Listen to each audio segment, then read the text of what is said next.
Okay, folks, I want to thank everyone for coming today and welcome you to GRCC's and the Social Science Department's celebration of Women's History Month. We're really proud to be able to offer you this opportunity today. And for those of you who are not students, we're so glad that you took some time out of your day to come in and visit with us and take a look around. And we hope you like what you hear. I wanted to let you know what the program is going to look like. Professor Hendershot is going to give a presentation. After that, there will be some time for question and answer. We're going to ask that if you have a question, you use one of these microphones. Someone will be walking up and down the aisles at the end to make sure that you're heard on the camera. I don't want that to make anyone too shy that you won't actually ask a question, but we want people to be able to hear this as we broadcast it after the fact. I'm also going to ask that you be respectful of others and turn your cell phones off or on vibrate or whatever you need to do so you don't bother anyone else with the cell phone ringing. And then without further ado, I'm going to turn the stage over to Professor Gillian Hendershot from GVSU. She's going to talk about the wickedness of women. Thanks. Well, thank you to Professor Light for that introduction. As he said, my name is Gillian Hendershot. I teach over at GVSU. And we're going to be talking today about a very important topic. It's a very misunderstood topic. And that is the role that women played in the history of witch trials. I don't want to preface this by saying that I by no means think that women are wicked. It's just, this is really the attitude that people involved in witch hunts had about witches. There was a lot of fear, there was a lot of mistrust of women, and in the 1600s, this manifests itself as a wave of fairly systematic persecutions of people who were believed to have some kind of magical power or some kind of evil relationship with Satan. And for many people, this resulted in the execution of themselves, very often family members, for a crime that we really know today didn't actually exist. I don't mean to squash anyone's beliefs, but in a scientific sense, there is no such thing as witchcraft. Belief and perception are two very different issues, but in reality, we know there were no witches. So what I'm going to concern us with today is why people were accused of witchcraft, and in particular, why women were so indelibly associated with this crime. The case study we're going to use, as you probably know, are the Salem witch trials of 1692.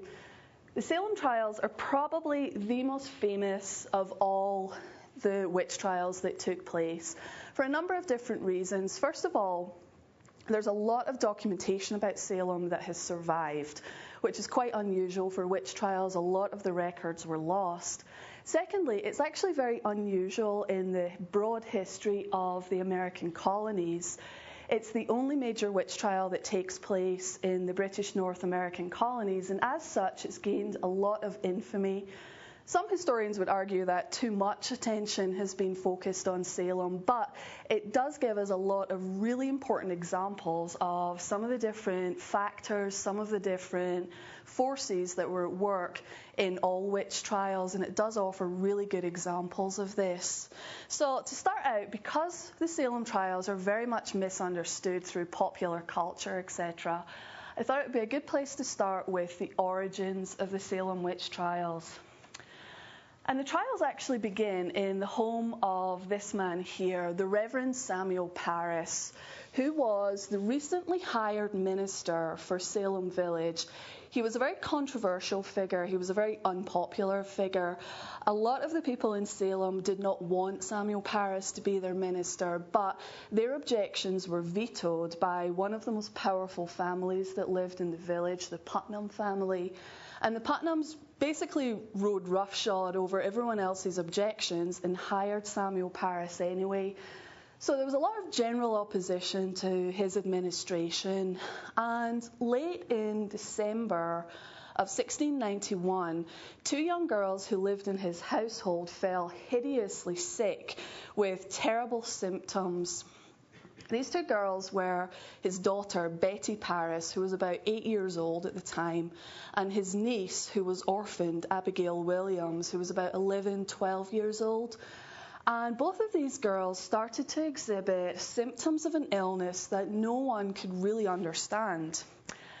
First of all, they started going into various different contortions and various different postures that were not particularly normal. They would bend themselves over double. They would twist their arms into all different kinds of weird shapes and configurations. And they were wailing and they were shouting out hideous curses and things that, 8-year-old girls should not know these kinds of words, but they were shouting them out anyway. And there was a lot of concern about what was going on. At other points, they were not in these contortions. They would lie in catatonic states for 2-3 days at a time, and nothing could move them. Their arms were dead weights, and so on and so forth. Samuel Parris, because he was so unpopular and because it was such a weird illness, decided that he would try and keep this quiet. And he consults a number of doctors in secret to try and find out what is wrong with the two young girls. None of these doctors are able to successfully diagnose the illness. And then early in January of 1692, it becomes apparent that another 2 girls in Salem are also suffering from very similar symptoms. They're also going into contortions, catatonic states. And at this point, the news starts to seep out, and there's rumors spreading all over Salem village that there's something very seriously amiss in the Reverend's home. And at this point, the doctors who've been brought in to consult on the matter decide that they can't diagnose the illness. They've tried medication, they've tried all different kinds of cures and efforts to purge the sickness. They would bleed the girls, they would put leeches on them, all different kinds of things. None of this is really working out. So they decide at this point, if they don't know what the sickness is, then clearly the devil must be responsible, because their body of medical knowledge was so vast that it was outside their arsenal. So therefore, something supernatural had to be taking place. And this, of course, spawns a great fear of how exactly Satan had gotten loose in Salem, who had let Satan into the village. And the people all start, basically looking under rocks, trying to find evidence of this. But one woman called Mary Sibley remembered a folk story that she had been told as a young girl, that if you wanted to find out if there was a witch in your community, all you had to do was bake what was known as a witch's cake. And she instructed a local slave to make one of these cakes. And a witch's cake, I don't recommend that you make one, is a mixture of rye grain and an afflicted person's urine. You mix that together, you bake it in an oven for a couple of hours, and then you feed it to a dog. Of course you do. I mean, what else would you do with something like this? But what they did was then feed it to a local dog. Of course, the dog immediately becomes desperately sick. No one really thinks about the fact that it's just had to eat baked urine. But in any case, the dog does get very, very sick. And this confirms to everyone that there has to be a witch in Salem village. And now the hunt is on. The young girls, there's 4 of them by this time, are questioned and questioned about who had made them sick. And eventually, after very leading questions, the 4 young girls settle on 3 very stereotypical people who you might associate with witchcraft. 3 women, all very economically, socially, politically marginalized people. Sarah Good, who was a destitute beggar. Sarah Osborne, who was a very wealthy woman, but she had a very unsavory marital history. She didn't attend church on a regular basis, and she was generally thought of as a not very nice person. And then finally, the slave that had been forced to bake the witch's cake, a woman from the Caribbean called Tituba. She was Native American. The colonists were very hostile towards Native Americans, and she lived in the home of Samuel Parris. So these 3 women were accused, and this seemed to be an end to the matter. Sarah Good and Sarah Osborne utterly refused to confess, and they go to their deaths maintaining their innocence. But Tituba, and the records indicate, they're very sketchy on the issue, but the records do indicate that she was tortured to some degree. She eventually confesses, and she gives the colonists an extremely lurid confession. And it goes into very elaborate detail about the witches' conspiracy. And in of itself, that wouldn't have been such a big deal. The people who lived in Salem thought that Tituba was a witch, but what she said is really what spurs the Salem witch trials. She claimed that one day she was out collecting firewood for Samuel Parris, and she had been accosted by a man from Boston, which in of itself seems fairly innocuous. But people who lived in Salem Village hated city dwellers. They thought the only true godly way to live your life was to be in a village.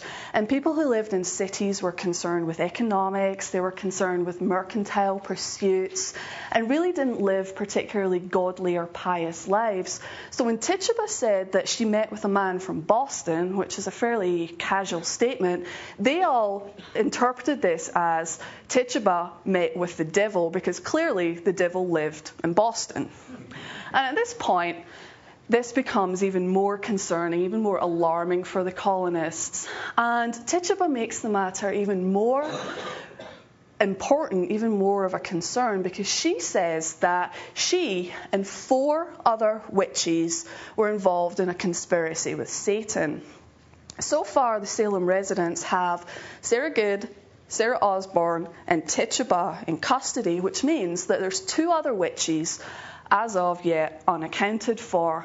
And at this point, the hunt is on, and the colonists, or the people of Salem, really start looking everywhere to find evidence of these other 2 witches.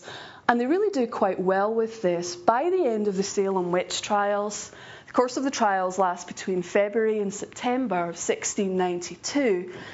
By the end of this period, 164 people had been accused of witchcraft. They were looking for 2 more. They really excel themselves. 122 of these people were women. Of this 164, 19 people were formally executed. One of the big misunderstandings about the Salem witch trials is that the people who were condemned as witches were burned at the stake. This did not happen. They were all hung. They were all put to death by breaking their necks. And actually, generally speaking, in witch trials, people were not burned at the stake. It was more common to hang a witch rather than burn her. So 19 were executed, both men and women. One man, in addition to this, was pressed to death, although I should point out, I list him separately because it sounds ridiculous, but they were not actually trying to kill him. They were just interrogating him legitimately, as they put it, to get information about the witches. So, of course, he was about 80 years old. They put rocks on his chest, so he dies, but he wasn't actually formally executed. But, it sounds like he was, but technically speaking, not at all. In addition to this, 4 of the people who were accused also die in prison. Of course, prison conditions, very, very horrible, very barbaric. Most of these people were not fed properly, not given enough hydration, dungeons, it's very dank and dark, and so on and so forth. So conditions are horrible, people die. And then in addition to this, one baby also dies in prison. I should point out that the baby was not actually accused of witchcraft. Sarah Good, the first witch to be accused, had an infant child. We don't actually know whether it was a boy or a girl. And that baby had to go to prison with her. There was nothing else to do with it. And of course, the conditions are not healthy for a baby. They're not healthy for anyone. But the baby gets very, very sick and dies, which leads to, actually, of the 164 people who were accused, 27 of them were children, the youngest of whom was 4 years old at the time of her accusation. So this is really a town that has gotten very, very paranoid about the issue of witches.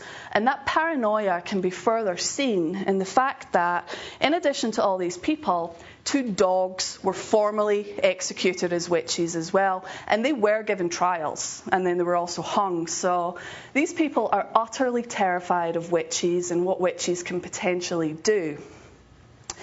And it's probably very hard for us to understand all of this today, how something like this could get so out of hand so very quickly. But what we have to bear in mind is that the people who lived in Salem absolutely believed in the reality of witches. For them, there's no question that these people are actually guilty of the atrocities that they're accused of. For people who lived in the colonies, for people who lived in Europe, the threat of magic was simply a very natural, albeit terrible, fact of life. It's just something that happened. And these beliefs had existed for decades. Actually, they had existed for centuries in Europe, where most of the colonists had, of course, come from. So what's important to know is where the colonists get these ideas and how women come to be so associated with witchcraft. So just very quickly, when you think about witchcraft, what kind of images, what kind of ideas come to mind? I mean, what is a witch? If we think about one physically. Any ideas? She has a mole. Okay, she has moles, warts, any kind of facial abnormality that might not be part of, most people's facial appearances. So those kind of distinguishing marks. Do you know why that's so associated with witches? No? Generally speaking, people believe that the devil touched a witch to seal a pact that they had made with the devil. And when the devil touched you, of course, he comes from hell, so his hands are very warm, and he leaves a mark on you, and it usually appears in the form of a mole or a wart or something like that. It's just very coincidental that many people have moles and warts, but for witches, it was because the devil had touched you. So those kinds of things, very common. Anything else that you can think of? No? Well, probably the most stereotypical image that we have of a witch today would be this. And of course, this is a very Hollywood image of what a witch was. She's got green tinted skin. She's very, discolored in comparison to normal human beings. She's got the warts or the skin abnormalities that someone just mentioned. She's got her broomstick. She's got her conical hat. And today, I think this is what most people associate with the people who were accused of witchcraft, which is very unfortunate because very few of these people had actually done anything wrong of substance. But because of movies and because of pop culture, this does tend to be what we think of. For people who lived through the period of the witch trials, witches, again, did tend to be portrayed in very stereotypical ways, but slightly different as well. This is the front cover of a witch hunting manual from the early 1600s. And you can see there is a disgruntled villager over on the left-hand side who's trying to shake off a group of witches who are attacking her. The two witches and the devil are attacking the villager on broomsticks. Again, there's the conical hat, and there's a lot of very stereotypical images. And when people who lived through the witch hunting era thought about witches, this is usually the enduring image that they're thinking of. People who are in league with Satan, who attack upstanding members of communities.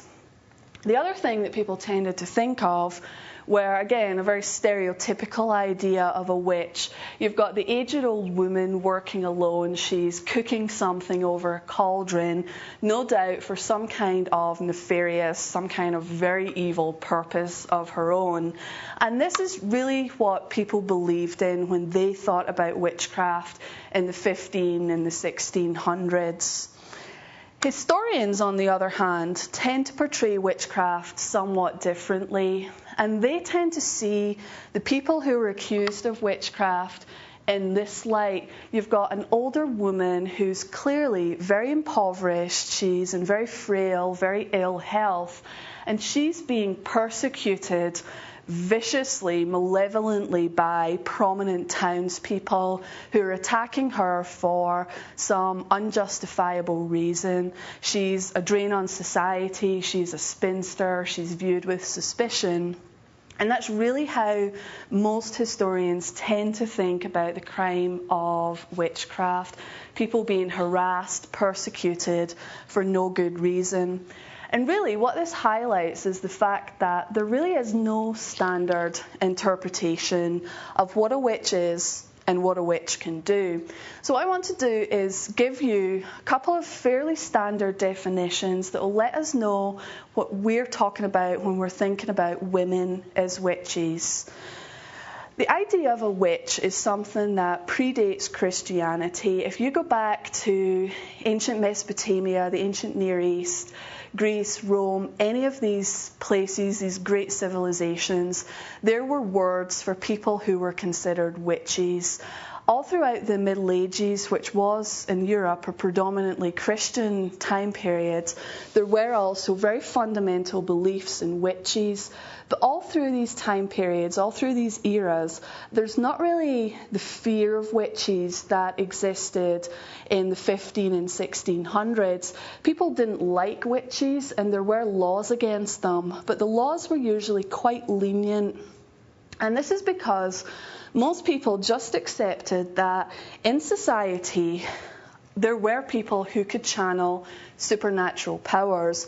And a witch was very commonly believed to be someone who could use supernatural, occult, or mysterious powers for their own advantage. And sometimes this meant hurting other people and causing harm, causing destruction to other people. But it was a very personal thing, and it was just based on someone's own ability to use supernatural forces.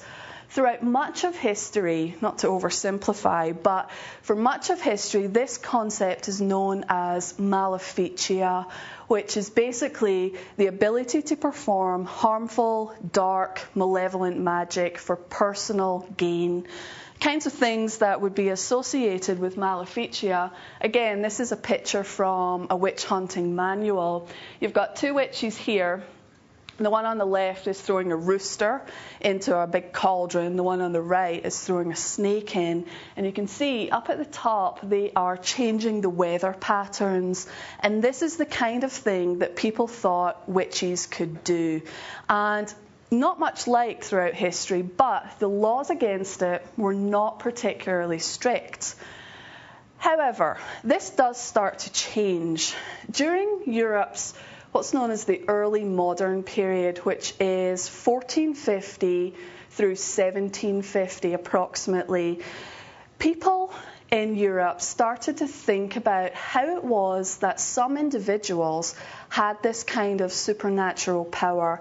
And theologians, intellectuals, believed that God had never intended human beings to have any kind of magical power.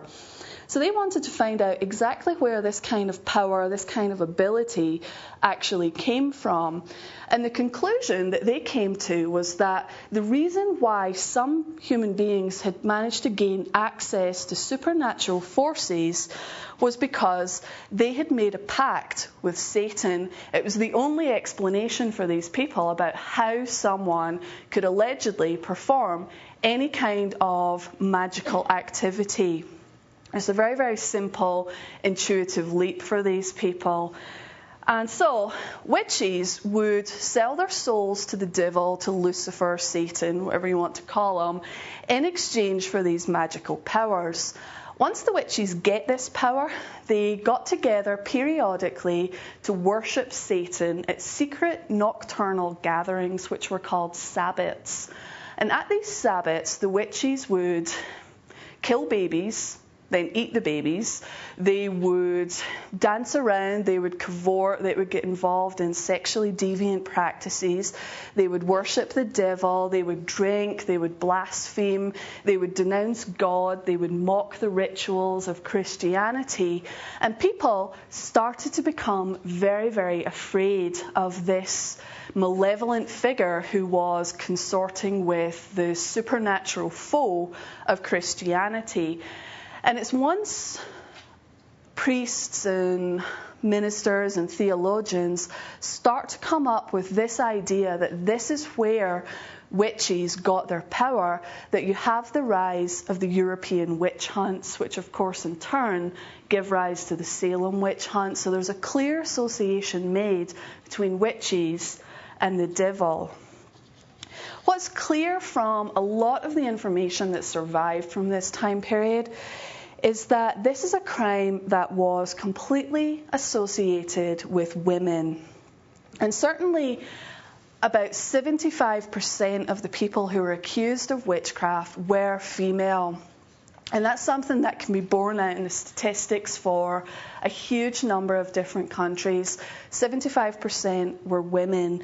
And this has been a very difficult question for historians to fully understand.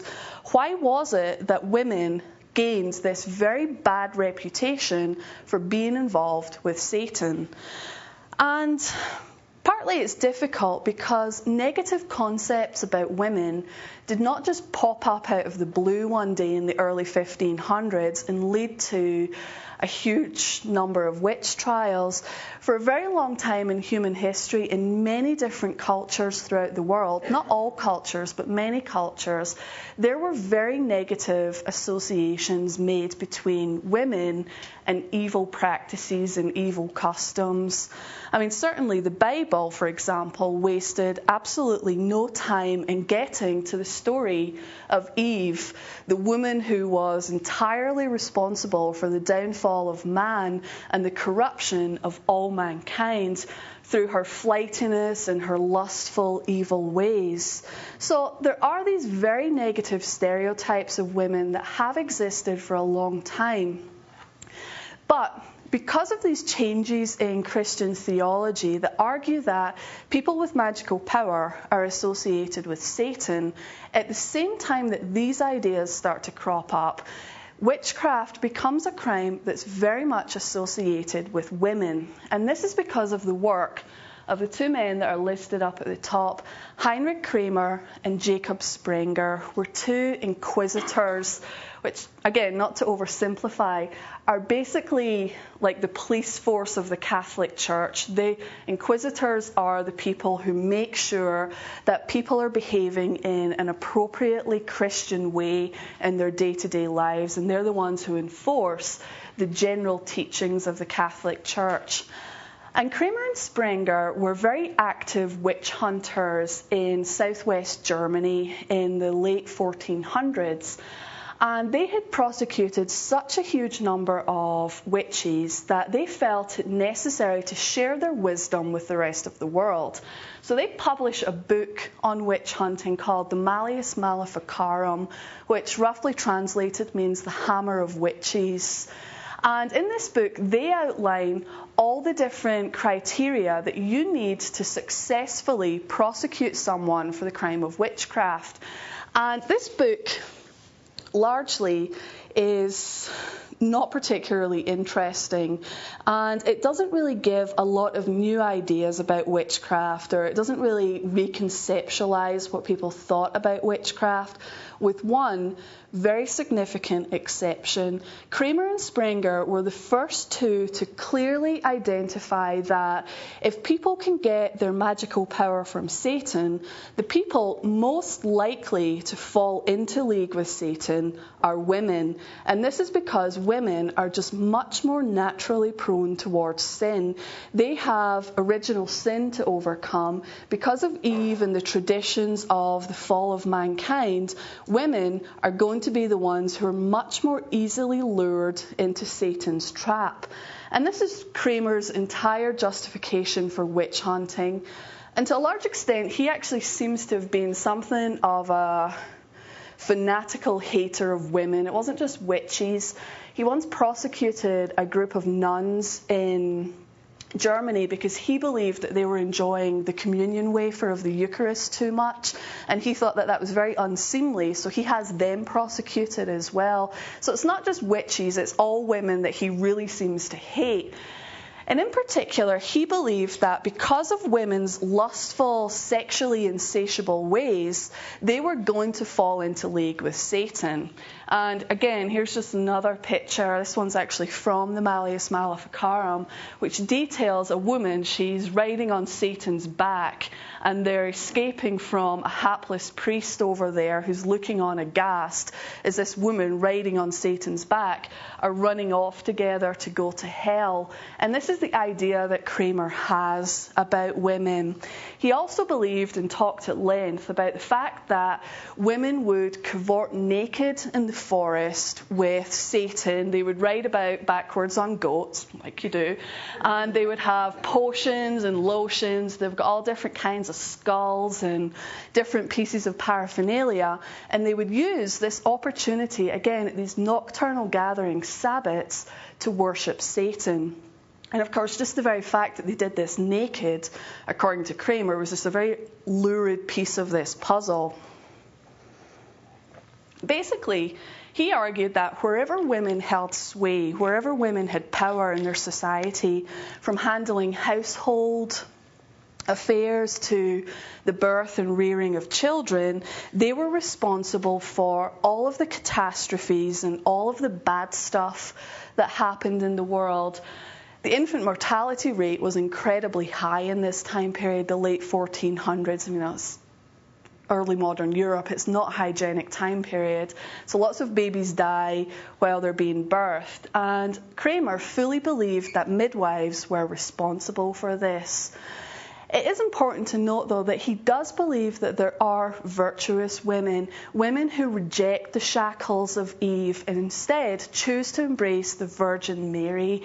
And this is how he justifies good women in society. So for him, women are not wholly evil. There is an opportunity for women to redeem themselves. So this is the origin of the anti-witch, the anti-woman mentality.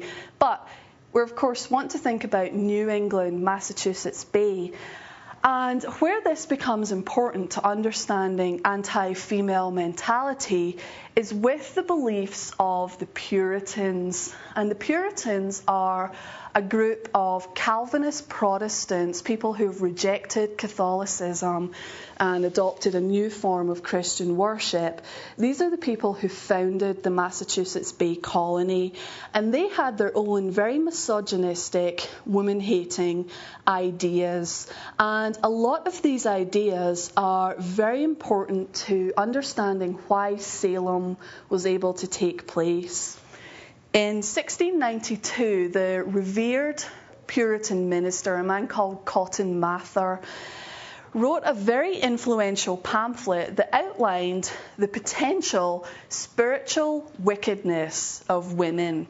And this document was called The Ornaments for the Daughters of Zion. And in this pamphlet, he talks about how impossible it is for any woman to really be good, upstanding and virtuous. And if a woman wants to be virtuous, she has to be kind, she has to be quiet, non-demonstrative, obedient, live up to Cotton Mather's very strict standards for clothing and appearance, wear absolutely no makeup, have a very appropriate, chaste hairstyle, live good, godly lives, be good housekeepers, be kind to their children, be completely obedient to their husbands, be entirely God-fearing, and be all-round good general members of their community. To be a virtuous woman, you had to excel in every single one of these categories. And to fail at any level, whether it was your house wasn't as clean and tidy as it should be, or your hair was messy one day, this was seen as a sure sign that you had spiritual wickedness within you. And of course, if you're spiritually wicked, this clearly meant for Cotton Mather that you were in league with Satan. Again, for him, it's just a very logical leap from one thing to the next. And this was a very real concern of his. And if you don't live up to the standards of a virtuous woman, if you're spiritually wicked, for him, this meant that you were clearly, very simply, a witch. So women who lived in Puritan New England either had to lead the most exemplary lives that they possibly could, or they faced the risk of a witchcraft accusation. Poor women who maybe didn't have a particularly nice home could find themselves open to accusations. Wealthy women who maybe were outspoken in their community because of their family's wealth and power, those people were potentially witches because they're not behaving as good women. Women who had too much intellect, very potentially witches, women who didn't have enough intellect, hadn't worked hard enough, which meant that they were lazy, which meant that they were in league with Satan. So basically, any woman could be involved with Satan. So there's no real out for women in this place, this worldview. So all women, regardless of age, social status, marital status, or their economic standing, could be and frequently were accused of witchcraft. To understand the reasons why this is, to understand why women were so associated with witchcraft, what we have to do is look a little bit further back in history. Most of the people who lived in the American colonies came from Europe, and a lot of what happened in Europe directly influenced the Puritan worldview. Again, not to go into too much detail about something that's incredibly complicated, up until the 1520s in Europe, in Western Europe at least, there was only one acceptable form of Christian worship, and that is Roman Catholicism. There was no Lutheran church, there was no Baptist church. Martin Luther started making his campaigns against the Catholic Church in 1516, and that comes to fruition in the early 1520s. And up until that point, you have Catholicism. And within Catholicism, there were very positive role models for women. In particular, the Virgin Mary was venerated within Catholic teaching, as was her mother, St. Anne, and various other very powerful women of the Catholic Church. Many of the early martyrs, the female martyrs like St. Catherine, etc., were also venerated by Catholicism. And basically what this meant was, under Catholic teaching, men and women who lived in Western Europe had very positive role models for the idealized woman. There were strong, virtuous, eloquent women who on occasion could outwit and teach men various different things about godly living and good customs, good beliefs, good practices. As of the early 1520s, again, it's a very complicated process that takes place. Protestantism takes hold in Europe, and Protestantism is basically when the Christian church in Western Europe splits in half. Half of the people who are there adopt Lutheranism and later Calvinism, and the other half remains staunchly Catholic. And it's a huge change for the Christian worldview of European people. Protestants, including the Calvinists, and Calvinism is the type of Protestantism that Puritanism is based on, denounced the cult of the Virgin. They believed that the Virgin Mary was given an inappropriately high position within Catholic teaching, that it was wrong, that it was inappropriate to have such a prestigious place given over to someone who was very simply a mother, who was very simply a woman. And Protestants all over Europe started to actively work to dismantle the cult of the Virgin. And all over Europe, shrines and temples to the Virgin Mary were destroyed because people wanted to have a much more simple form of Christianity. And now the place for outspoken women was no longer potential veneration. She wasn't now following in the traditions of St. Anne or St. Catherine or the Virgin Mary. Now an outspoken woman was behaving inappropriately within society. And the place for inappropriately badly behaved women was just quite simply hell. And this is very, very important because in the Catholic system, or the older Catholic teachings, the Virgin Mary was considered to be the second Eve. She was the opportunity for women to redeem themselves. She had started over what Eve had destroyed and managed to create a good and godly kingdom of pious Christians within earth. And this, of course, is a very positive role model that women could look up to under Catholicism. For the Protestant churches, regardless of the denomination, this just doesn't exist. There is no powerful, strong woman who can either balance out or transcend the original sin of Eve. In other words, for Protestants, the Protestant church, remember, in the 1520s, there is no positive role model. And I meant to say, the places where the Protestant faith becomes powerful, these areas that are marked in blue in this map of Europe, are the places where in Europe you find the most witch trials. And what this shows is that places where there's religious turmoil, religious upheaval, are the places where you were most likely to find witches. And of course, with the changes in the Protestant faith, you do tend to find more potential female witches because women don't have this good, this positive role model. And the places that were, for the most part, unaffected by the Reformation, Italy, Spain, parts of Ireland, these places had, relatively speaking, no witch hunting activity. So where Catholicism remains stable and you still have this very positive force for women, this cult of the Virgin Mary, you don't tend to see the witch hunts nearly so active within these territories. That's not to say that Catholics didn't hunt for witches, and they most certainly did, and there's a lot of records to back this up. But what happened was, in the areas where there was religious turmoil, Catholics would blame Protestants and state that Protestants were clearly in league with Satan and were trying to destroy Christianity, and Protestants would say that Catholics were trying to destroy Christianity and were clearly in league with Satan.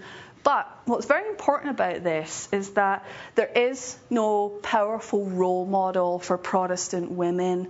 And the devil, witches, are a huge concern for both groups, for both Catholics and Protestants. And at the exact same time that the turmoil of the Reformation is creating more uncertainty, more unease within society, the Protestants have removed or rejected the ways that help people to cope or overcome this satanic influence. So by this point in the 1500s, there is no positive role model for women, and when the fear of Satan takes over, it manifests itself as a series of witch hunts all throughout Europe. And of course, the key dates of the Reformation is widely considered to start in 1521. Is approximately when the large-scale witch trials start to take place.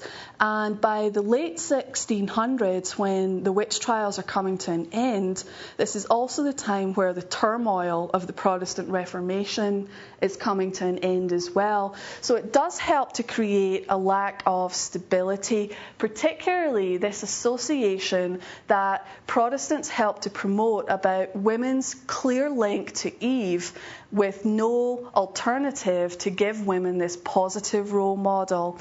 And basically what this meant was all women could, and very frequently were, suspected of being involved in witchcraft activity. And of course this has major repercussions in the Salem witch trials. A good place to start with this is to start looking at some very particular examples from the Salem witch trials. And as I mentioned before, there were 122 women accused of witchcraft from all different social standings, from all different walks of life. And it does show that all women were open to this kind of hostility, this kind of suspicion within the New England communities. So just to give you a couple of examples, we're going to start out with a very good example of this. A woman who in many ways is a stereotypical witch, a poor, economically marginalised, socially ostracised member of the New England community. A woman who was described by one minister at Salem as the very queen of hell and a rampant hag, which kind of awesome title to get for yourself. But anyway, she was described as these things by the Reverend Cotton Mather again. And this woman was Martha Carrier. At the time of the Salem witch trials, she was somewhere around the age of 35 to 40. We're not entirely clear how old she was. Her birth records are missing.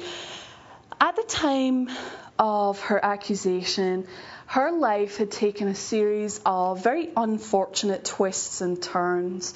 In her early years, she would never have been a particularly prime suspect for witchcraft. At least in her early life, she was not your stereotypical witch. She actually came from an incredibly wealthy family, the Allen family of a place called Andover, which is actually the next town up from Salem. This here is the section that's marked in the black is actually Salem Village. And you can see up in the top left-hand corner, that's where Andover starts. And actually, the name the Salem witch trials is a bit of a misnomer because most of the people who were accused did not actually come from Salem Village. They came from the surrounding areas, particularly Andover. But anyway, because of many of her life choices and the way her life had unfolded, this led Martha Carrier to being something of a social pariah within her community. And it led many people to suspect that she was not actually a God-fearing, pious woman. Carrier was accused of being in league with the devil by the circle of afflicted girls who basically ruled Salem in 1692. And many neighbours and even her own children came forward to give evidence to support the idea that Martha Carrier was actually a witch. And the way this all started, we have to step back in Martha Carrier's life. She was born Martha Allen. She was one of 6 children of a very wealthy, prosperous couple called Andrew and Faith Allen, who had been 2 of the original settlers in the Massachusetts Bay Colony. And they're not the most wealthy people in Andover, but they certainly had a lot of prestige within their community because they are part of this initial group of settlers. They owned several hundred acres of land and they had 2 houses in Andover. I don't actually know why they needed 2 houses, but in any case they did have 2. So it is a very prosperous family that she comes from.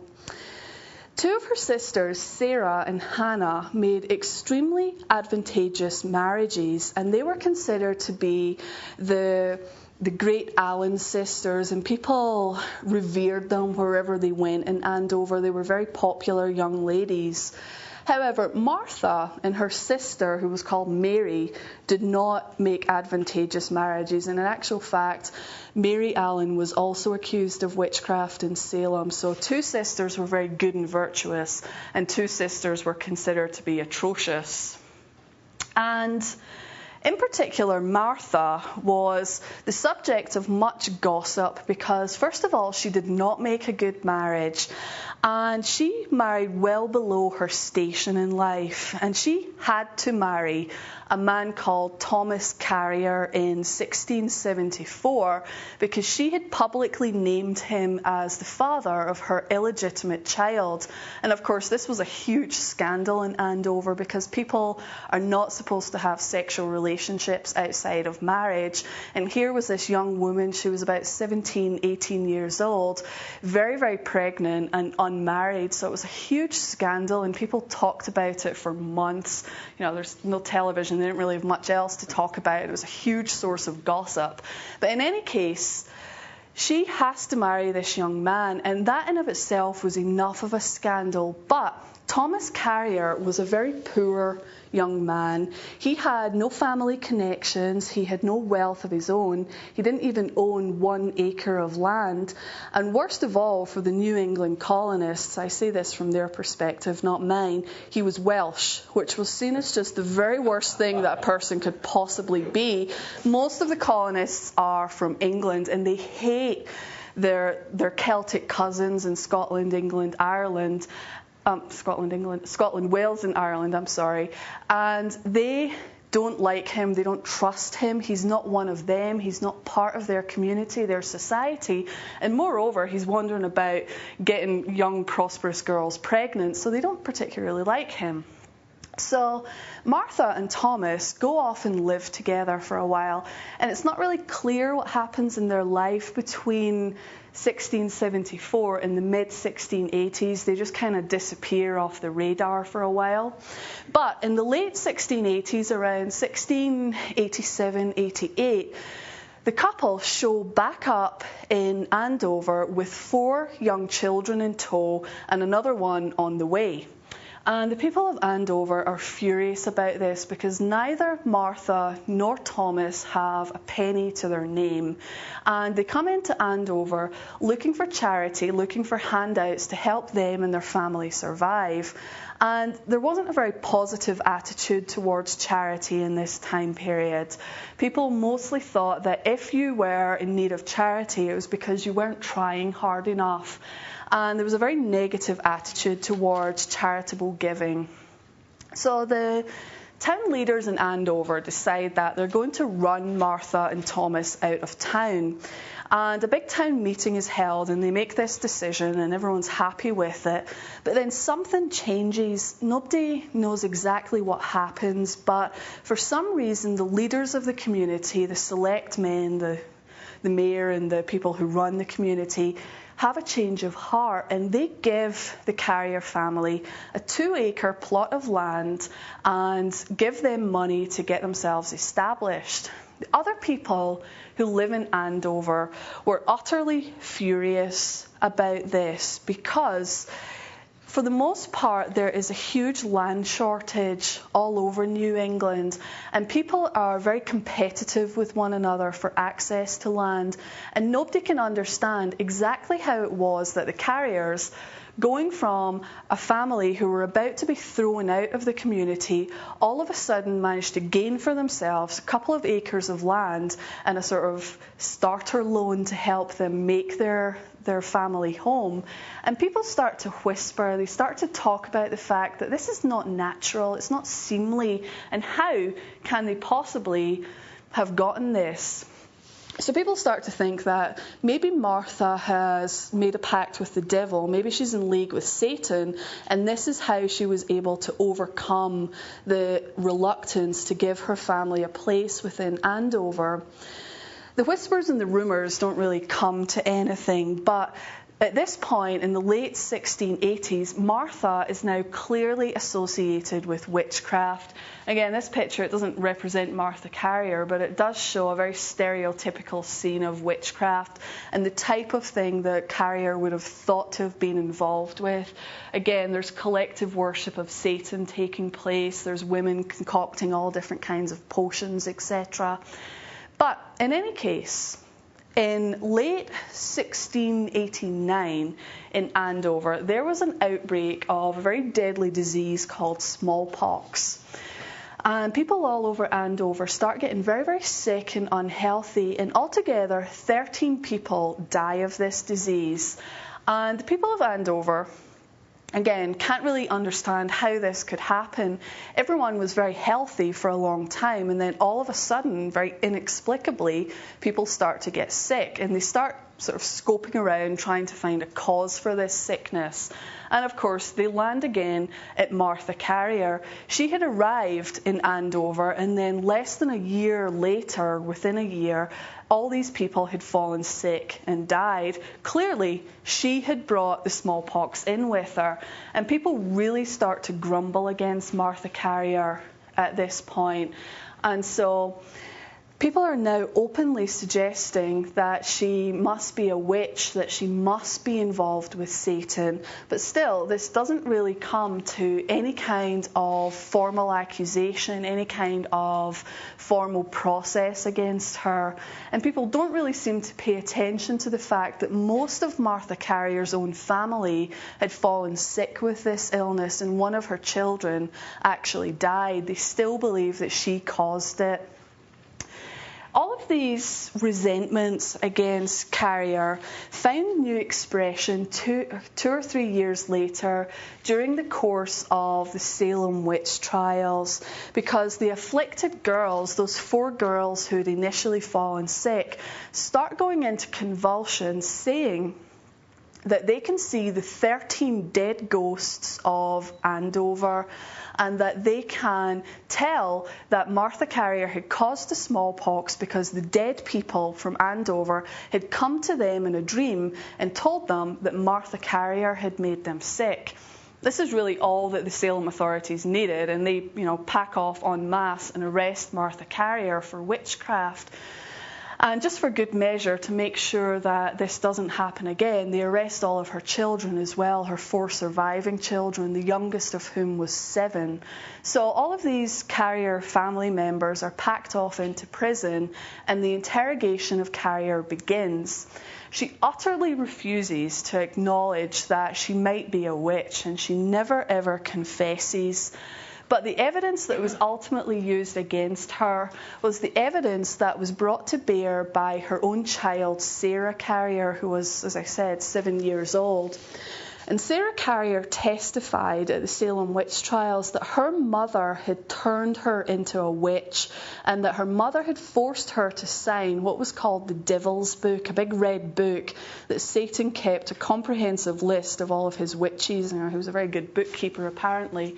And this is what this picture shows here. And it's a couple of witches, or actually 4 witches, signing a pact with Satan where they actually write into a book. And young Sarah Carrier, she's 7 years old. The odds that she knows about this kind of very detailed, very profound theological belief is, chancy at best. I really don't think that it would be possible for a 7-year-old to fully comprehend this. So it's probable, although we don't really know for sure, that she was coerced into giving this statement against her mother, and she certainly didn't seem to know what she was talking about. And she later goes on to say in a much more positive way that when she became a witch, her mother had given her a cat that she could have for her own, and she was actually quite happy about this. But in any case, the testimony that was used by Sarah, or given by Sarah Carrier, killed her mother, and about 2 days later, Martha Carrier was taken out to Gallows Hill, which was a large tree which was up on a hill in Salem, and she was executed for being a witch. So that's one example of a woman who doesn't meet the standards of Puritan values about a godly woman. Second woman that we use as an example is actually the youngest victim of the Salem witch trials, which again shows that all women, regardless of age, could very well be accused of witchcraft. This young girl was 4 years old at the time of her accusation, and she was the daughter of one of the first convicted witches, Sarah Good, who was executed for being a witch. She'd already seen her infant sibling die in jail as a result of the witchcraft proceedings. She was accused by her own father of being a witch, and to make matters even worse, her name was Dorcas. So I think it's fair to say she had the suckiest life of anyone ever. But in any case, what happens is her mother is accused of witchcraft. And because the mother was a witch, it was widely assumed that she would have passed it on either congenitally or through teaching Dorcas how to be a witch. She would have passed this condition on to her child. And this was just a very widely held belief that Puritans had. And beyond that as well, again, it's slightly different to modern conceptions about children. Today, most people tend to think on small children as very innocent. The Puritans thought exactly the opposite, and they believed that children were born innately evil. They were just festering puddles of evilness waiting to be corrupted, and that there was just nothing good, nothing virtuous about children.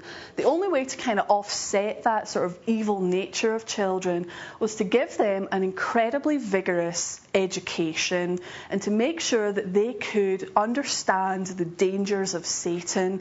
And because they were so young and so hapless, people very fully believed that these were the people who were most likely to be easily corrupted by Satan, particularly female children, because females already are much more insatiably evil. And then, of course, if they're children, they're also very, very ignorant to boot. So Satan could get to them very quickly. So Dorcas Good sees her mother carted off on suspicion of witchcraft, and a couple of days later, her father, who was called William Good, I think he's going to get a prize for Father of the Year, he comes to the magistrates at Salem and states that he's not really sure, but he's also pretty sure that his daughter is actually a witch as well. He saw her behaving quite suspiciously, so she must be a witch. And on the basis of that testimony, the 4-year-old girl was carted off to prison, where she was remanded in custody to stand trial for witchcraft.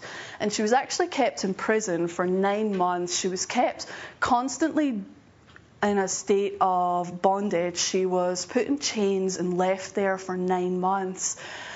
Actually, she was there for much longer than the period of the Salem witch trials, because in Puritan society, actually in most European and colonial societies, if you were remanded to prison for something, you had to pay your own room and board, if you like. And of course, Dorcas's family could not afford to pay this. So after the Salem witch trials ended, she had to stay in jail for several months because her family couldn't afford to pay for the food that she had eaten while she was in prison, and she had to remain there until that debt was paid off. After she gets out of prison, eventually, by all accounts, her mind was completely destroyed by this very traumatic experience. And about 16 years later, her father went to the local magistrates. Remember, her father had actually accused her of witchcraft and stated that he had this daughter who was accused during the Salem witch trials, and her mind and body are now so wasted that she's good for nothing. She can't help around the house, she can't help around the farm, and therefore he should be compensated for the labour and the expenditure that he had lost because Dorcas was no longer fit for any kind of work at all. So William Good accused his daughter at the Salem witch trials, and about 16 years later he was granted a fair sum of money at the time in compensation for the economic trauma that this had caused him. Dorcas herself did not actually get any compensation, but her father was seen as the one who had lost out through all of this, and he was given the compensation. So it's actually, in all accounts, a very tragic tale of this young girl. After the compensation claim, she falls off the radar. There are no more reports of her. There's no marriage records. There's no birth records of any children that she had. So it's not really clear what happened to her. But again, it shows that no one was free from potential accusation for witchcraft. So you've got a fairly stereotypical witch. You've got the youngest victim. And then lastly, we have what we might consider to be the upstanding citizen. And a woman called Anne Pedator was about 72, 75 years old when she was arrested for witchcraft at Salem. At this point in her life, she had been widowed twice, and she was a woman who held huge amounts of property within Salem. And of course, again, this is something that was viewed with a great deal of suspicion. Women as economic property owners was something that Cotton Mather, in his Ornaments for the Daughters of Zion, believed was entirely inappropriate. Women should have no access, no control over property. And if they had property, this was a sure sign, of course, that they were spiritually weak. So the very fact that she was so wealthy was a clear mark against her in the Puritan eyes. What we know about her was that she was born sometime in the late 1620s in England, and she was one of the earliest colonists to come to Massachusetts Bay. She had 5 children with her first husband, a man called Thomas Greenslet, before his death in 1674. After her first husband dies, Anne Greenslet, as she was known then, was left entirely destitute. Her husband had racked up huge debt, and Anne was forced to go into work as both a nurse and a midwife, two professions that were held in great suspicion by most people in society. Again, because so many babies die while they're being born, nurses have huge amounts of control over the people that they are looking after, the people that they're helping within communities. So it's all evidence that's very circumstantial, it's nothing concrete, but it all slowly mounts up against Anne Predator. So these kinds of accusations or these kinds of activities very much frowned upon, but she creates an actual scandal in 1678 when she married a man called Jacob Predator. And this caused such a scandal because, first of all, he was 20 years younger than her, and the people who lived in her community could not understand how she had managed to bag herself such a young, handsome husband when she was getting on in years. So people are fairly suspicious for that reason. And then, on top of that, Anne Predator had actually been the nurse for Jacob's dying wife, a woman called Isabella. And Isabella had been in fairly good health, and before Anne became her nurse, she had been slowly getting over a routine illness. Anne is brought in to look after her, and then Isabella takes a turn for the worst and dies. And this again was seen as fairly suspicious, but nothing concrete.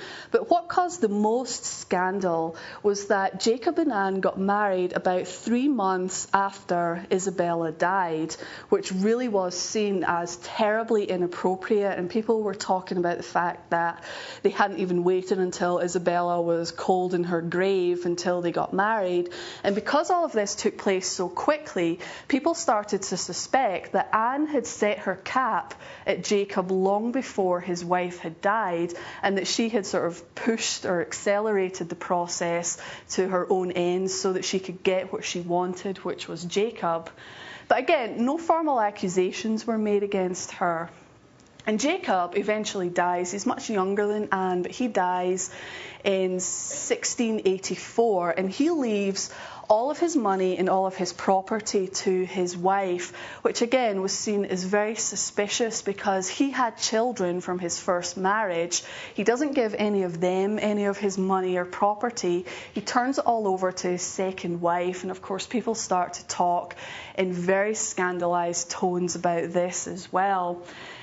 And, of course, all of these different things mean that Anne ultimately holds the very precarious position of being a woman, a professional woman, she's a nurse and midwife, of property in a male-dominated society which was entirely controlled by the Puritan hierarchy.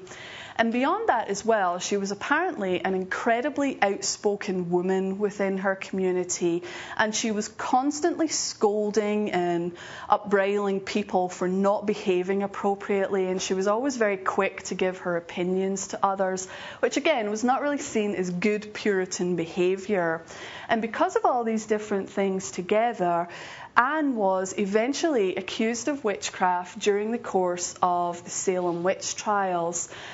And all of these different things came back to bite her during the course of her trial. The very fact that Isabella had died so unexpectedly, the fact that she inherited all this money, and the fact that she had worked as a midwife, and all the people whose babies had died during her care came forward to state that she must have killed them, that of course they were going to have a healthy baby, and then after delivery their baby had mysteriously died. And all the people that Anne had scolded or given into trouble or chastised also came forward to give that as evidence against her during the course of this witch trial. Of course, again, she's found guilty, and Anne Predator was actually the last person executed on September the 22nd of 1692. And following her execution and several other upstanding citizens, the trials were very slowly brought to a close because people started to question all of these very prosperous people being accused of witchcraft. So in any case, as you hopefully see, and this is a picture of one of the Salem witches being executed at Gallows Hill, which is that large tree in the background there, which actually still stands today. But in any case, hopefully we can see that regardless of social position or prior life, religious adherence, etc., all women were vulnerable to attack at the Salem witch trials. And certainly, I mean, it's difficult to see the witch trials in general as a period of systematic attack on women, but the very fact that the vast majority of the people who were accused of witchcraft certainly highlights the fact that women were very much seen as much more prone to witchcraft accusations, and particularly the negative role that women held within Christian theology wasn't really countered with any positive female role models, and that does seem to manifest itself very clearly at the Salem witch trials. So that's all I have for right now. So if we have any questions, I would certainly welcome them. Yes. What was the population of this village of Salem at the time? It's not large. It's about 300 adults. It was actually probably the easiest way to think about it is it was like a suburb of a larger community called Salem Town, and the Salem villagers had come to the conclusion that Salem Town was becoming much too economic, much too mercantile, and they sort of break away and form their own splinter community. It was about 300 adults. Any others? Yeah. If you have a question, let's wait for the microphone to come around, please. Thank you. You said that the burning of witches wasn't very common, so where did that imagery come from, and why do we see it so often now? In the medieval period, which is Europe between approximately 500 and about 1450, there were groups of people called heretics, which are basically people who go against the teachings of the church. And those people, the common punishment for a heretic was to be burned alive at the stake. And the two images have, some historians don't fully understand it, but the two images have become fused in popular culture, and people mistake the burning of heretics for the burning of witches, but they were two very distinct crimes. And quite often as well, I mean, not always, but sometimes people were afraid that witches would come back after they had been executed. So after they were hung, they were then burned for good measure to make sure that they couldn't, come back and get them. So it's those two things together that help to bring that misunderstanding or misidea about. Any other questions? Yeah? I was thinking about when you were describing the things that people accused witches of doing. Mm-hmm. And I was thinking of even today, and many people I know who profess to be Christians, and yet they're incredibly superstitious, and they follow astrology, and some of them might be into tarot cards, or they might be into this guy who does this show on TV where he channels the dead. And so there seems to be a duality there to their religion and their ability to buy into these other aspects that, in their day might have been something that witches would have provided, or somebody in the community might have provided the service. So was there, at that time, would there have been people going to individuals who channeled the dead and then later using that to accuse them of being witches? Would there have been that kind of hypocrisy going on in those communities? Absolutely. I mean, I don't know that I would quite describe it as hypocrisy, but there was a very clear distinction made between people who use magic for benevolent purposes and people who hurt others using magic. And usually what happens, again, it's very difficult to reconstruct because peasant worldviews are very often lost to us, but among popular culture in the early modern period, there was a very strong belief in so-called good witches or white witches. And these people were very often used by peasants to cure illness, to counteract the evil intentions of bad witches. And they were very popular, and tax records and other economic records show that these people, if they could show that they were successful in any way, could stand to make a huge amount of money. But flip side of that is eventually even these people come under suspicion from church authorities and political authorities, because they argue that regardless of what they use the magical power for, they still get the ability to do it from Satan. But the authorities were never fully able to shake that very fundamental belief that peasants had, that there were good witches who would help them in society. So you do get, both sides of it, but there were certainly people who, fit the criteria that you describe.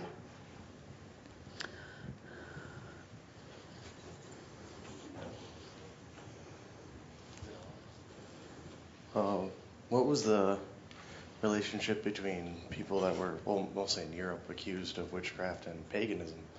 Like leftovers from the religion that was. Yeah, that's a very difficult question. Most historians are very skeptical that there was any relationship at all that existed, that these people were accused for reasons of social control or community tension. But there are a small, very dedicated group of historians who believe that many of the people who were accused were actually adherents of a much older religion, particularly a Neolithic fertility cult that worshipped the horned god Dianus.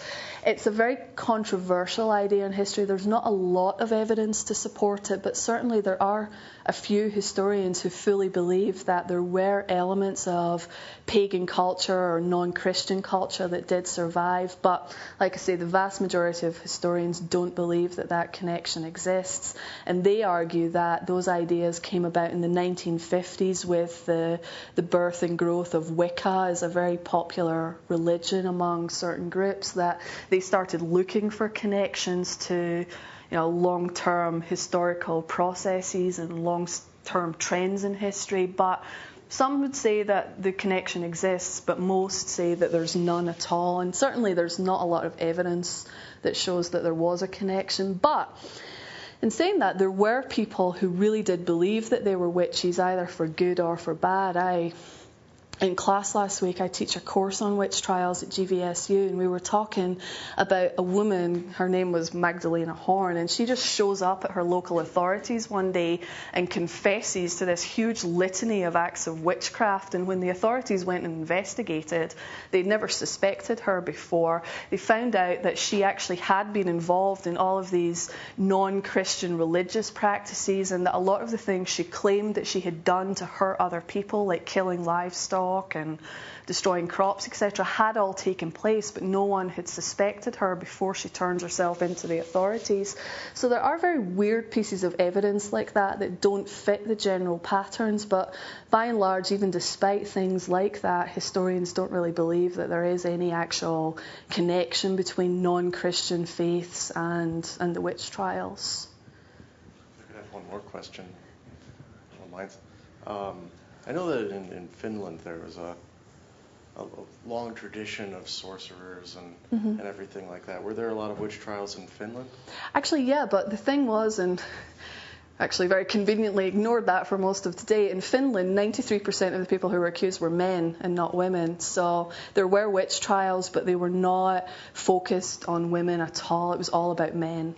Was that because of the long tradition of male sorcerers? Exactly, that's it, because of the different types of folk beliefs and the different ideas that had cultivated about magical use over the years in Finland. But it's certainly a very, very different pattern. Thank you. Well, suddenly I have two questions, because I wonder why in the world this woman would turn herself in if nobody had suspected her. That just piggybacks on what you had commented. But my earlier question was, where then in the scheme of all this does the green woman fit? The woman in a community that has knowledge of plants and I understand would have been a bit marginal and a bit suspect because she seems to know things that other people don't know. Again, she usually in this time period in the 15 and 1600s would usually have been lumped in with the good witches, people who use plants for herbal remedies and things like that.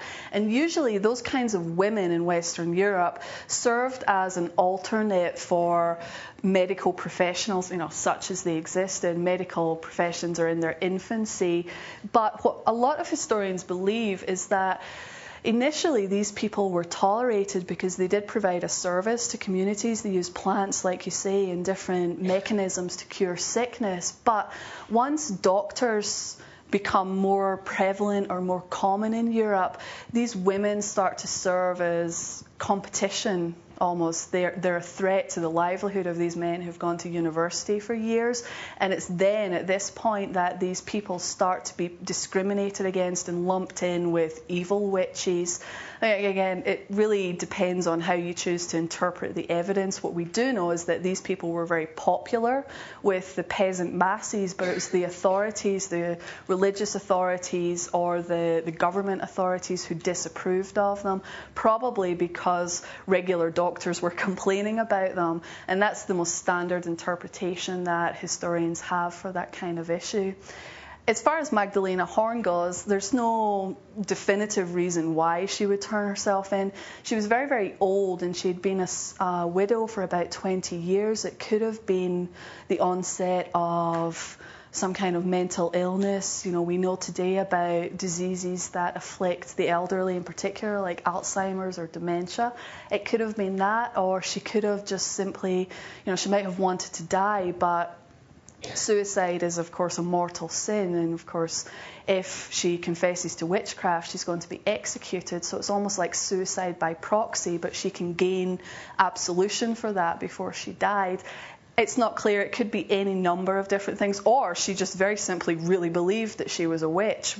Unfortunately, and that's the frustrating thing about studying witch trials, because a lot of the evidence is incomplete, and we can only guess or conjecture about what actually took place. So the simple answer is I don't know, but there are a lot of theories about it. Okay, any other questions? Hi.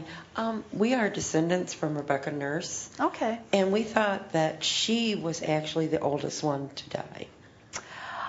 The problem is a lot of these people, particularly women, their birth records are missing or they weren't properly filled out. And some people would say that Anne Pedator was older. Some people say that Rebecca Nurse was older. And then other people say that, of course, if you know about Rebecca Nurse, you know about her sisters who were also accused. And all of these women were approximately in the same age bracket, but it really depends which source you look at, which one of these women was actually older.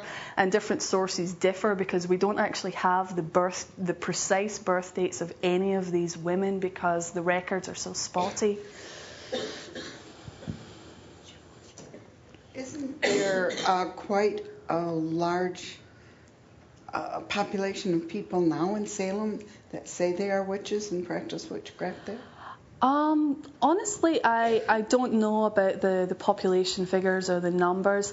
I know that it is a very popular destination, especially at certain times of year like Halloween, for people who have witch beliefs or who consider themselves witches to go. Whether people actually live there or not, I can't tell you the answer to that. I'm not too sure, but I do know I've been to Salem and there are a lot of people who are very celebratory of the fact that they're witches and they feel some very special connection with Salem because of that, but whether they live there, I'm really not too sure. I'm sorry. I was there in the dungeons. Okay. And it's awful. Mm-hmm. It's absolutely awful. Yeah, and in particular, if you can think about, a 4 or 7-year-old child being chained up in there for months at a time. I mean, it must have been, a very harrowing experience for anyone, but for someone so young who would have, not have the mental faculties in place yet to understand why they were there, it would have been a really brutal, very horrific experience. And especially given that, when you've seen the size of them, how many people were all crammed in there together. It must have been just horrific and probably very smelly as well. But, yeah. Any other questions?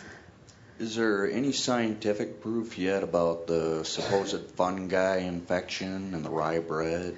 Is that... Yeah, I should point out that I am incredibly cynical about the ergot poisoning, which is what you're talking about.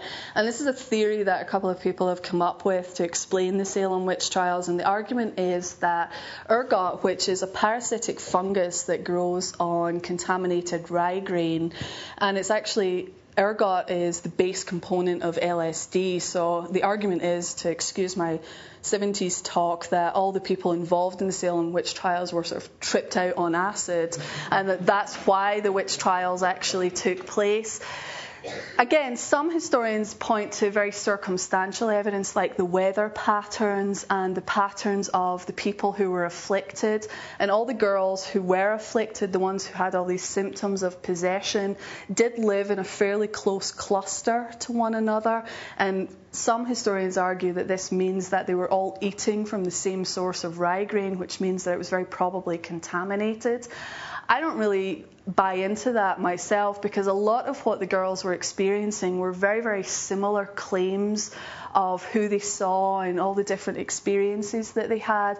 And of course, it's not that I understand it personally, but as far as I know, I've led to believe, people who take LSD have very unique, very individual experiences. So I don't really buy into it myself, but some people would cite a lot of that very circumstantial evidence. But it's like anything else, like with the case of women who use herbal remedies, etc., or the case of Magdalena Horn, we'll never really know for sure. And for the people who accept it, they see that as enough irrefutable proof of the case.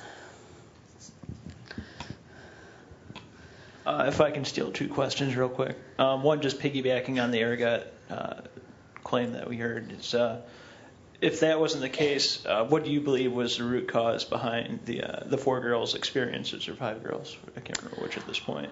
I don't really know. I wouldn't say that I know for certain what started it. I think initially the 2 young girls were genuinely sick with something. I think they were ill.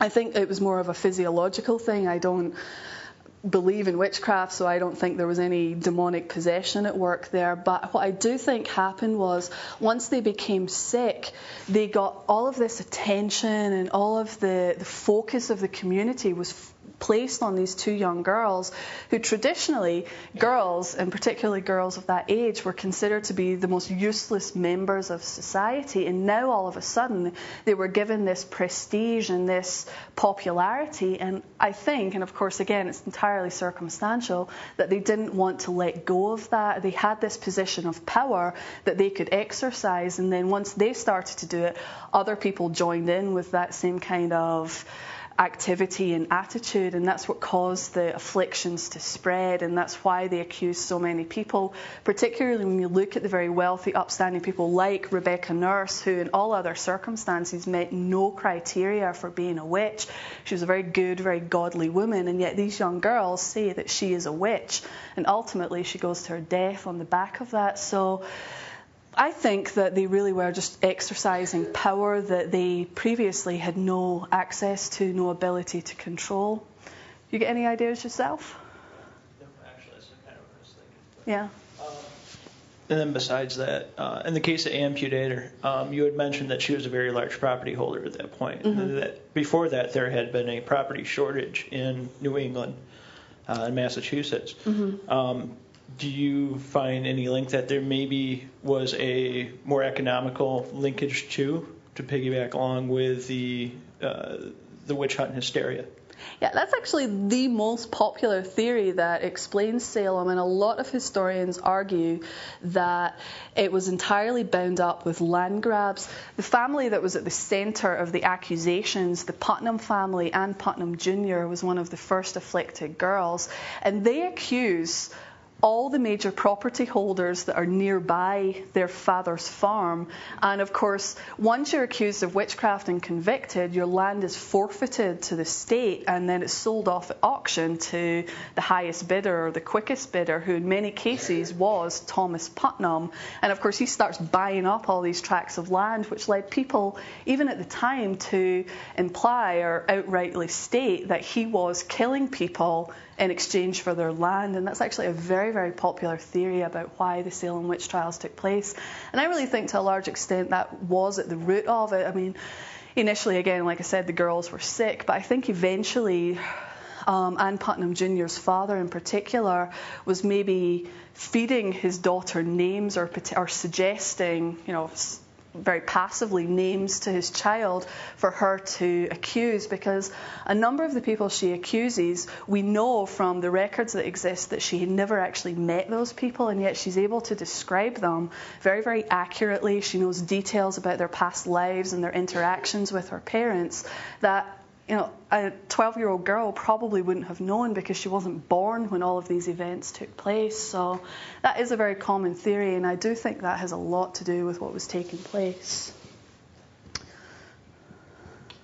All right, we're about out of time, but I want to have everyone join me in thanking Professor Hendershot for giving us this wonderful lecture. Thank you.